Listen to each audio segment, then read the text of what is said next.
Ah, hoje pela manhã, nós começamos uma...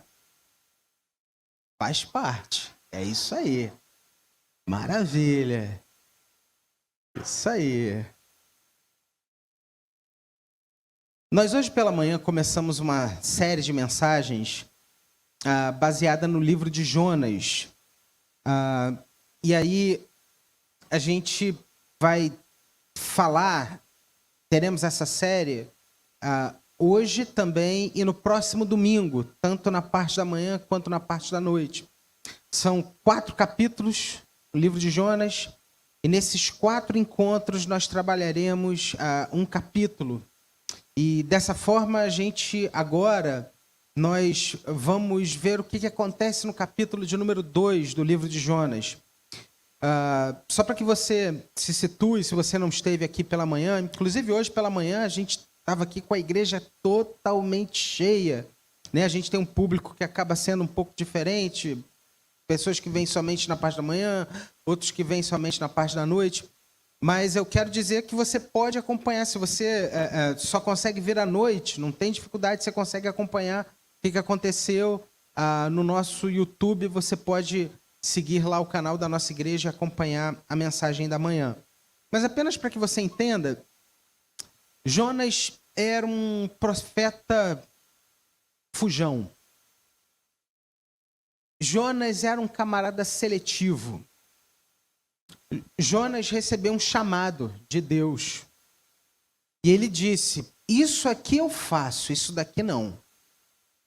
Deus chamou Jonas para ir à cidade de Nínive, porque a malícia daquela cidade chegou a um ponto tamanho que Deus decidiu intervir e salvar aquelas pessoas.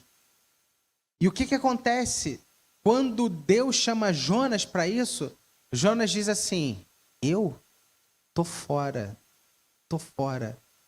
O texto, lá no versículo 2 e 3, diz que ele foge da presença do Senhor, ele compra uma passagem e vai fugido para longe de Deus.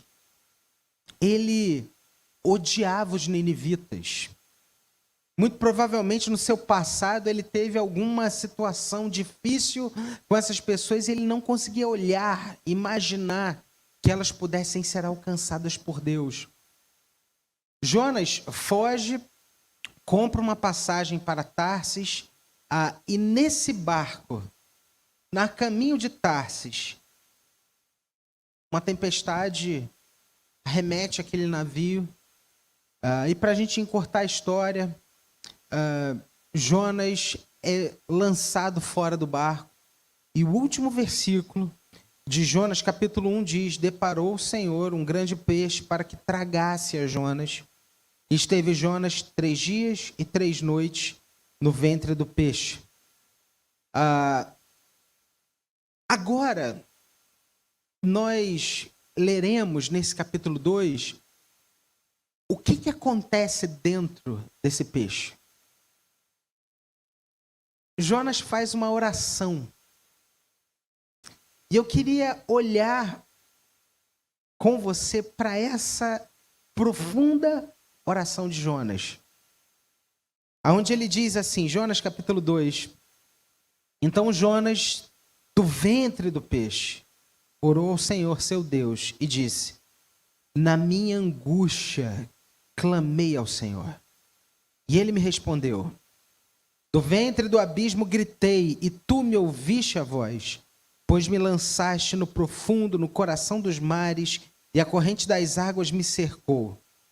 Todas as tuas ondas e as tuas vagas passaram por cima de mim. Então eu disse: lançado estou de diante dos teus olhos, tornarei, porventura, a ver o teu santo templo? As águas me cercaram até a alma, o abismo me rodeou e as algas se enrolaram na minha cabeça. Desci até os fundamentos dos montes, desci até a terra, cujos ferrolhos se correram sobre mim para sempre. Contudo, fizeste subir da sepultura a minha vida.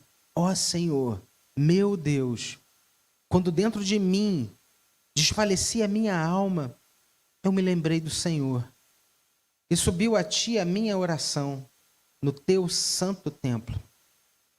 Os que se entregam à idolatria vã abandonam aquele que lhes é misericordioso. Mas, com a voz do agradecimento, eu te oferecerei sacrifício. O que votei, pagarei. Ao Senhor pertence a salvação. Falou, pois, o Senhor ao peixe, e este vomitou a Jonas na terra. Deus trata o nosso coração. Foi isso que a gente viu hoje aqui pela manhã. Deus tratando o coração de Jonas, e muitas vezes Deus também deseja tratar o nosso coração. Deus deseja tratar o nosso coração porque muitas vezes nós ancoramos o nosso coração e criamos falsas dependências. É como se a gente escorasse o nosso coração em algumas coisas. E é como se nós dependêssemos dessas coisas para vivermos. Deus, ele muda, ele transforma o coração humano. Mas essa transformação, ela não acontece por meio de um esforço pessoal. Eu negando aquilo que é mal, aquilo que é ruim. Eu dizendo assim, a partir de agora vou optar por coisas boas. Não, não é assim que o meu coração é transformado. Porque mesmo assim, através de um esforço pessoal, o meu esforço, ele não será suficiente para que o meu coração seja mudado e transformado. Eu não transformo o meu coração através de zelar pela minha conduta. Eu tentando ser uma pessoa assim, justa, ilibada. Esse meu esforço, esse meu esforço a gente pode chamar de moralismo.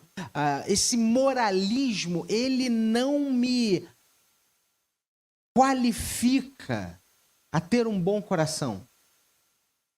É importante a gente ter uma boa conduta, mas ter uma boa conduta não é suficiente para que eu tenha um bom coração.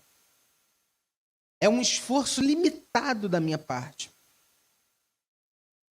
Eu pegar a Bíblia e tentar usar a Bíblia para, de uma maneira muito rígida, cumpri-la, acredite, se quiser, isso também não mudará, não transformará o meu coração de maneira profunda e verdadeira. Por quê?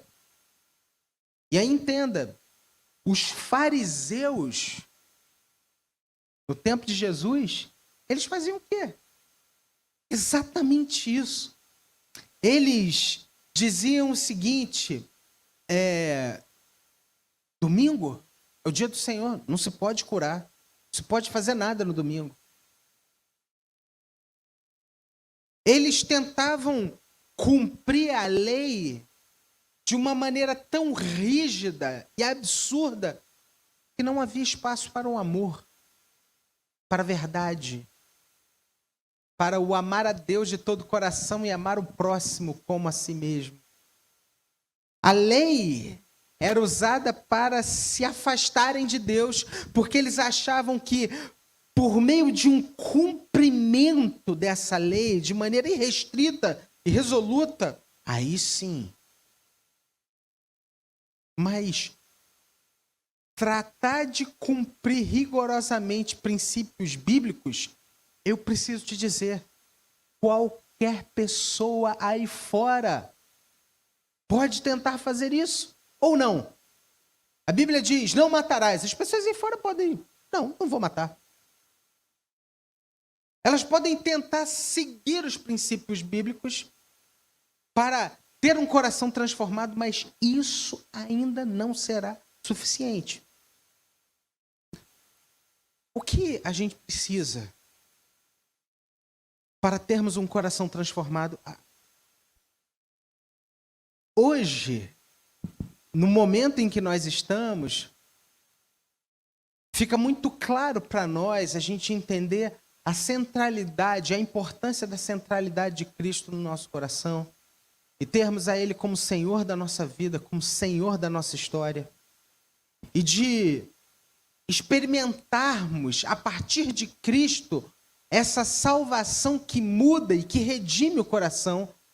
A gente já estudou aqui, inclusive recentemente falamos sobre a vida de Nicodemos, quando Nicodemos se aproxima de Jesus e Jesus diz: é necessário que você nasça de novo, você tenha um novo coração.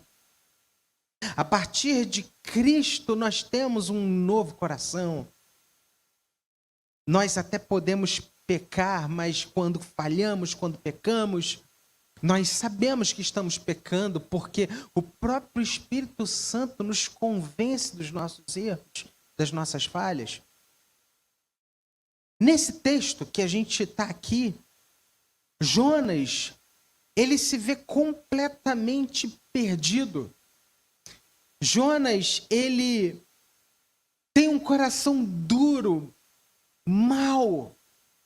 Ele não está aberto para aquilo que Deus gostaria e desejava e faria de fato. E ele foge. E agora no interior de um peixe, Deus vai até ele para transformar o seu coração e para retirar essas colunas que ele achava que seriam colunas sustentadoras da sua vida e do seu ser. Quando a gente olha para a mensagem do Evangelho, a gente entende que Deus em Cristo nos dá um novo coração. E agora, aqui no fundo do mar, no interior, no ventre desse peixe, Jonas é confrontado por Deus. E aqui ele se volta para o Senhor. Deus tem o poder de mudar e de transformar o nosso coração. Você percebeu que todo o nosso esforço, ele é limitado. Nós, por nossos próprios méritos, por nosso moralismo, pelo nosso legalismo, pela nossa religiosidade, nada disso pode mudar o coração. Deus tem esse poder. E nesse texto, a gente vê essa oração que é feita por Jonas. Jonas se volta para Deus. E é interessante a gente perceber a construção dessa oração de Jonas. Eu coloquei aqui alguns pontos e eu queria compartilhar com vocês. O primeiro deles é que Deus, ele nos ouve no profundo. E o versículo 2 e 3, o versículo 2, ele fala assim: na minha angústia eu clamei ao Senhor e ele me respondeu.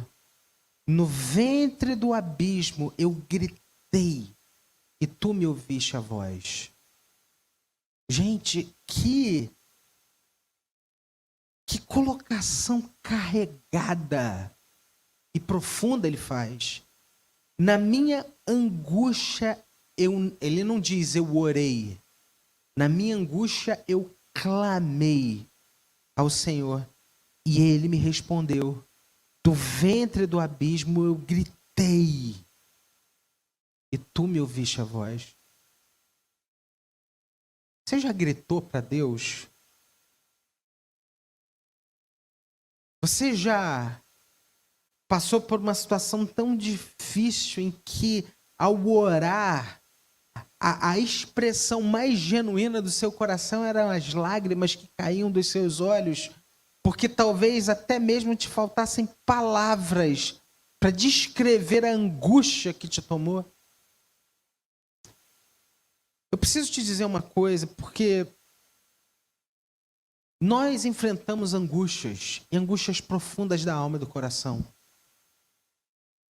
nós somos acometidos por situações em que o nosso coração se vê completamente apertado, tomado, envolvido, e a gente não sabe nem o que fazer. É interessante, porque nessa situação, Jonas grita.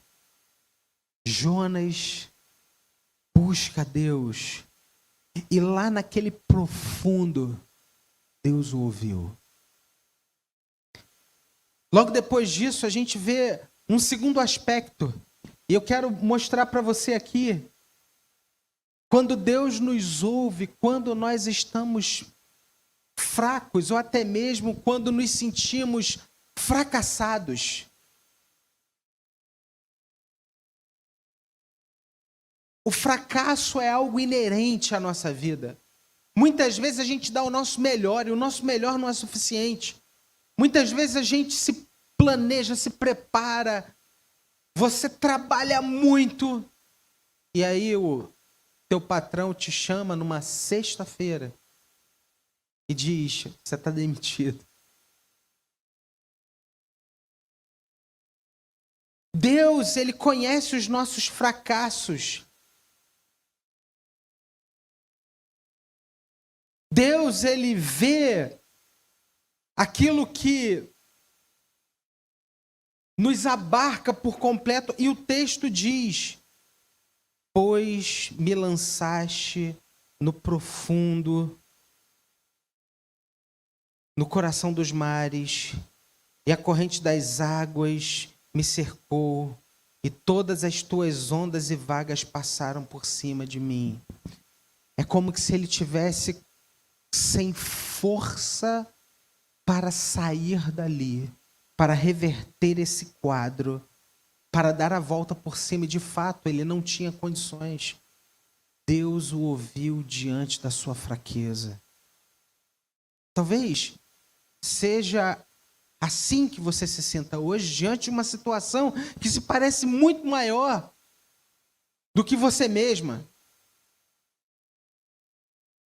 E às vezes, numa situação que se parece muito maior do que nós nos sentimos tão pequenos, tão pequenos, tão pequenos, que o sentimento que toma o nosso coração, além da fraqueza, é o do isolamento. Eu me sinto tão pequeno, eu estou sozinho. Só que olha que coisa interessante. Deus o ouviu quando ele estava fraco.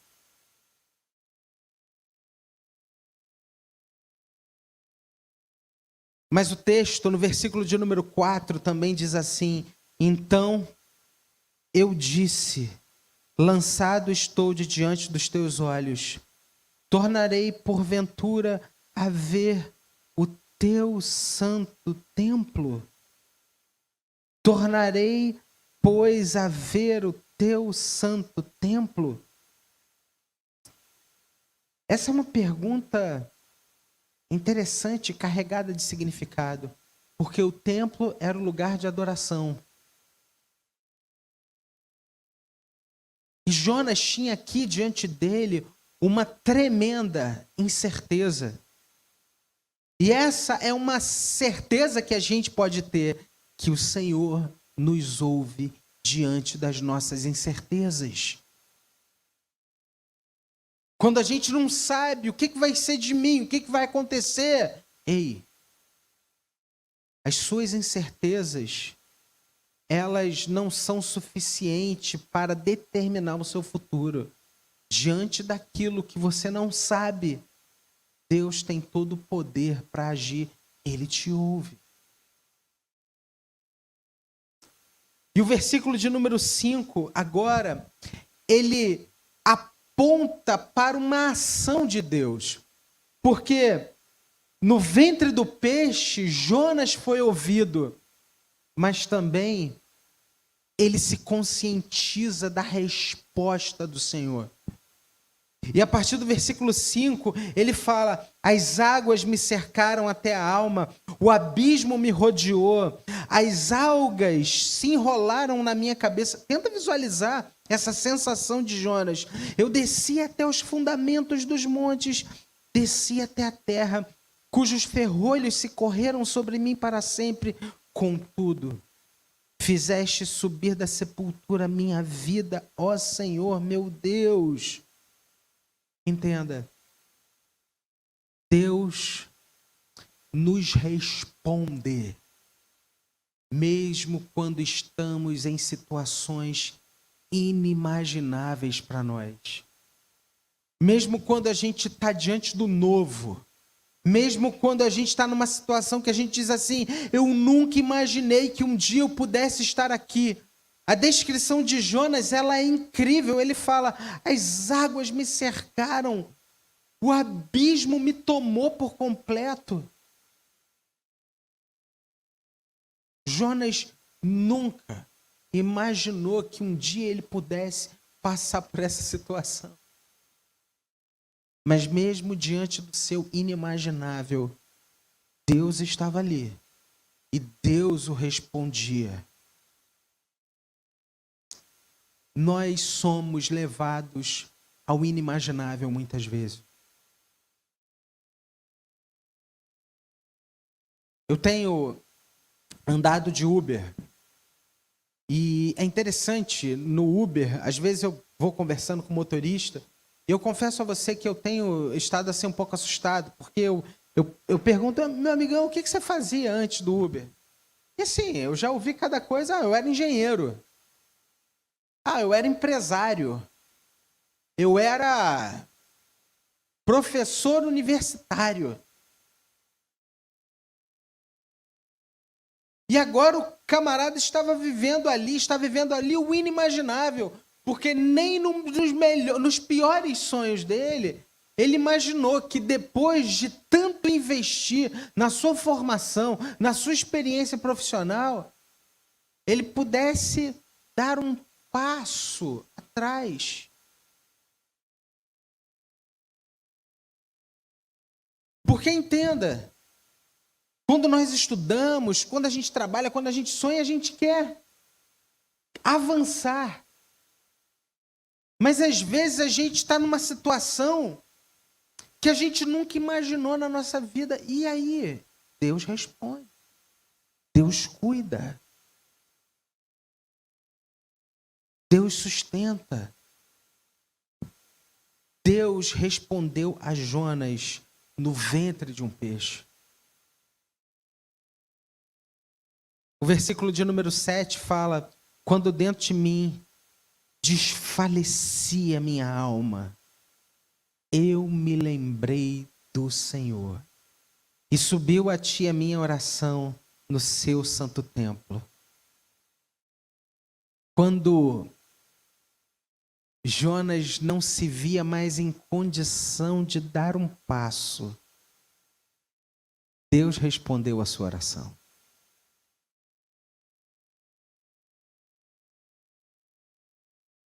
Às vezes,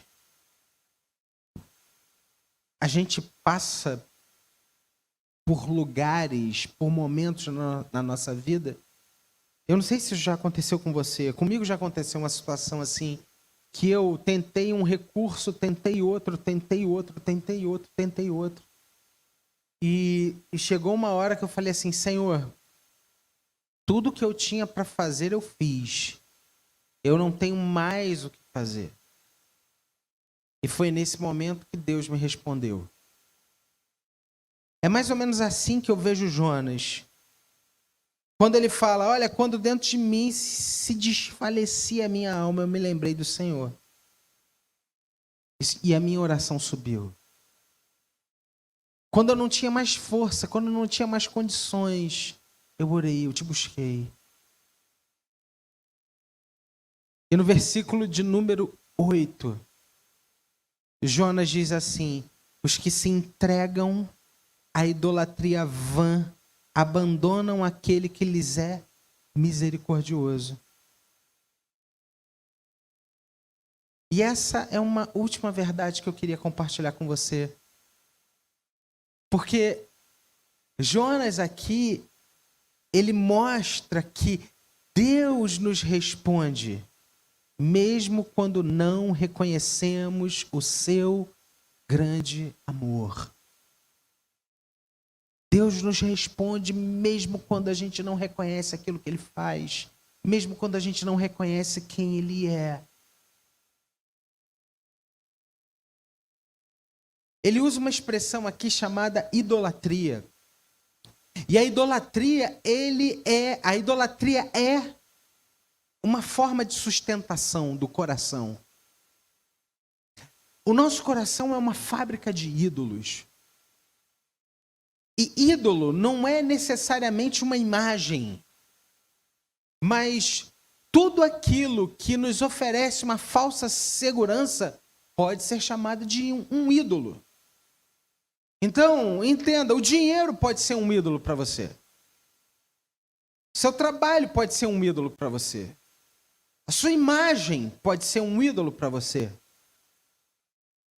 E Jonas, ele diz, os que se entregam à idolatria vã abandonam aquele que lhes é misericordioso.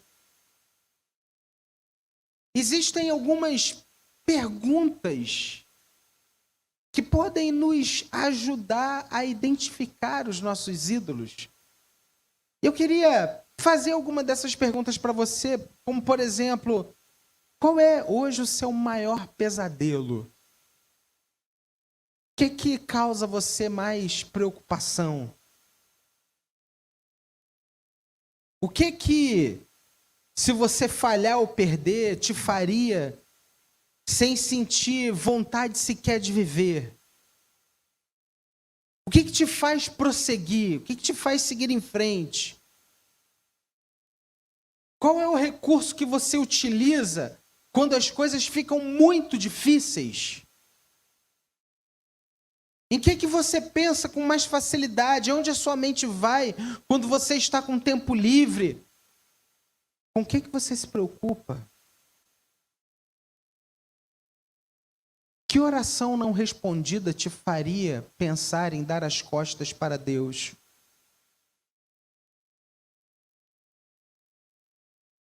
O que te faz se sentir com mais valor? O que te faz se sentir mais valorizado, valorizada? O que produz em você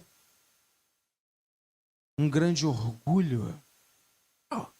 Se sentir orgulhosa agora de mim mesmo. O que você realmente espera da vida? O que te faria realmente feliz hoje? Ídolos. Coisas que nós colocamos no nosso coração. Como nós dependemos, eu dependo disso, eu preciso disso. Sem isso eu não posso viver.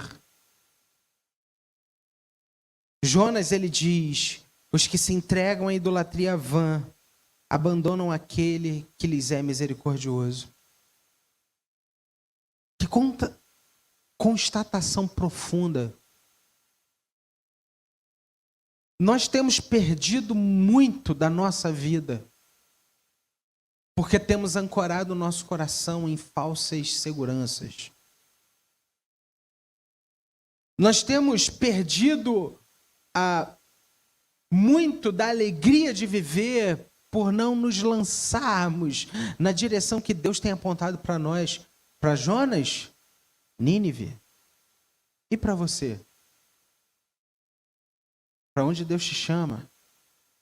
O que Deus tem te chamado a fazer? Qual passo o Senhor tem te chamado a dar?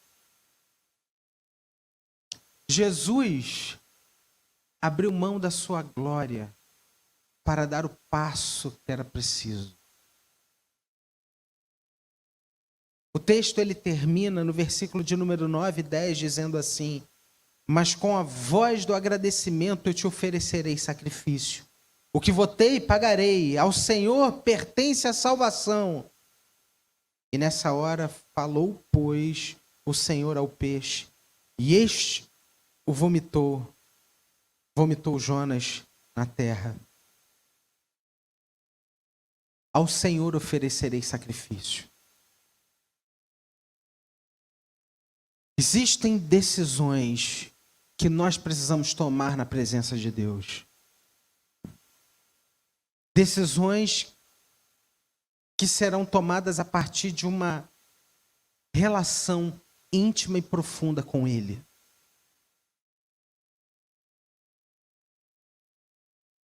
Talvez tenha chegado a hora de você ter uma conversa franca e sincera com Deus.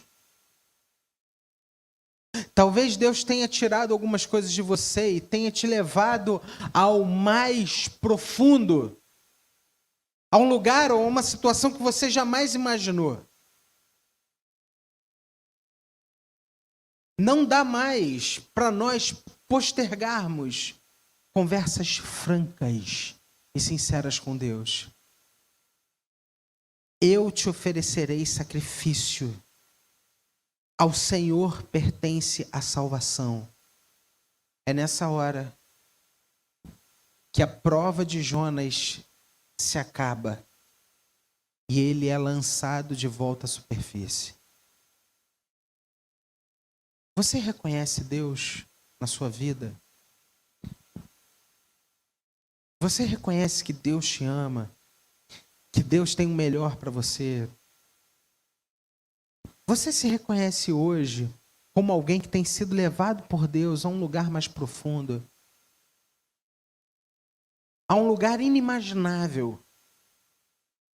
Talvez Deus deseje com tudo isso trabalhar o seu coração para que você repense essas vãs idolatrias que você tem achado que tem te sustentado até aqui.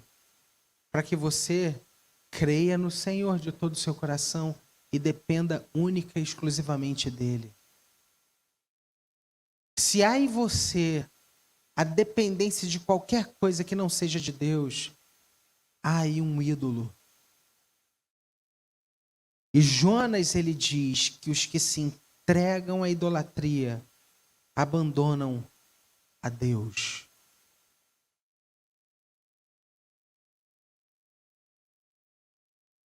Não se pode servir a dois senhores. Quem é o Senhor da sua vida? Jesus ou seu orgulho? Jesus ou as suas verdades? Jesus ou seu duro coração? Jesus ou a sua imagem?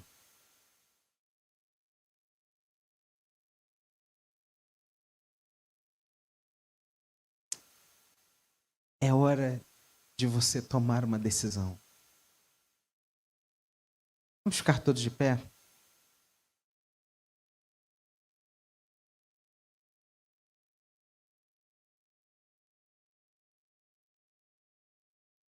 Obrigado, Pai. Obrigado porque jamais o Senhor desiste dos seus filhos. E foi assim com Jonas. O profeta que decidiu fugir da presença do Senhor e que não quis ser um instrumento nas tuas mãos de graça e misericórdia para a vida daqueles ninivitas. Senhor, muitas vezes nós também temos fugido do Senhor.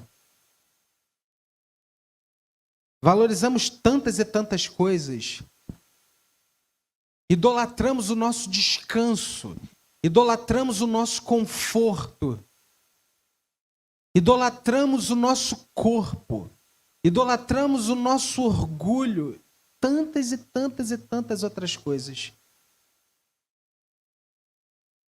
E por isso nós não temos caminhado na direção daqueles que o Senhor tem nos chamado. Por isso que muitas vezes nós temos uma fé fria. Aquece o nosso coração, Pai. Que Cristo seja o centro do nosso coração. Que Jesus seja o centro da nossa vida. Ó Deus, revela os pecados ocultos do nosso coração. Revela, Senhor, tudo aquilo que não agrada ao Senhor. Mostra, Pai, aquilo que está errado na nossa vida. Vem endireitar as veredas do nosso coração, Pai. Por amor do teu nome. Desperta a tua igreja. Desperta a cada pessoa aqui para aquilo que o Senhor está realizando em suas vidas. Para que a gente entenda o lugar que o Senhor nos colocou. Ó Deus, existem pecados ocultos que precisam ser revelados na nossa vida. Vê se há em nós algum caminho mau, Senhor. E guia-nos pelo caminho eterno por amor do Teu nome, para a glória do Teu nome. Molda o nosso coração. Nós queremos ter um coração como era o coração de Jesus. Ó Deus, pelo Teu Espírito Santo, pela ação do Teu Santo Espírito, leva-nos à verdade que é Jesus. Obrigado porque em Cristo nós encontramos lugar, amor, graça. E hoje nós queremos descansar à sombra da cruz. Porque mesmo sabendo que somos pecadores, há um lugar ali para nós. Um lugar de perdão, um lugar de graça, um lugar de recomeço, um lugar de aceitação. Ó Deus, esses falsos ídolos têm nos levado para longe de Ti. Pai, tem misericórdia de nós. Aqui nós estamos, Senhor. Nós queremos voltar. Voltar ao primeiro amor, voltar para a cruz. Voltar para a centralidade do Evangelho na nossa vida. Voltar a um caminho de discipulado. Ó Deus, existem pessoas aqui que não sentem mais vontade de orar. Ó Deus, tem misericórdia, Senhor. Tem pessoas que acham que o importante é uma religiosidade vazia. Tem misericórdia, Deus, uma imagem religiosa. Ó Senhor, aquece o nosso coração com Teu Santo Espírito. E molda, Senhor. Molda o nosso coração. É a oração que nós fazemos. Em nome e por amor de Jesus. Que nos ensinou a orarmos juntos dizendo: Pai nosso que estás nos céus, santificado seja o Teu nome. Venha o Teu reino. Seja feita a Tua vontade, assim na terra como no céu. O pão nosso de cada dia nos dai hoje. E perdoa as nossas dívidas, assim como nós perdoamos aos nossos devedores. E não nos deixes cair em tentação, mas livra-nos do mal, pois Teu é o reino, o poder e a glória para sempre. Amém.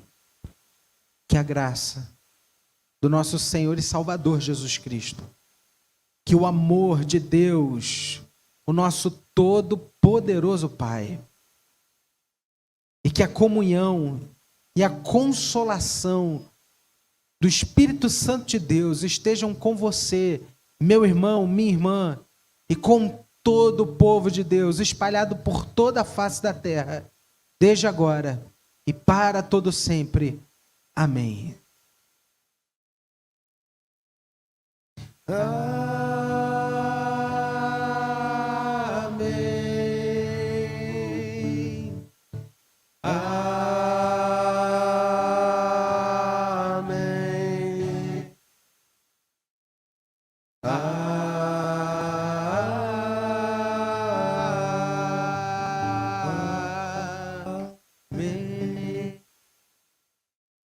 Louvado seja Deus. Deseje uma boa semana aí para o seu irmão, para a sua irmã.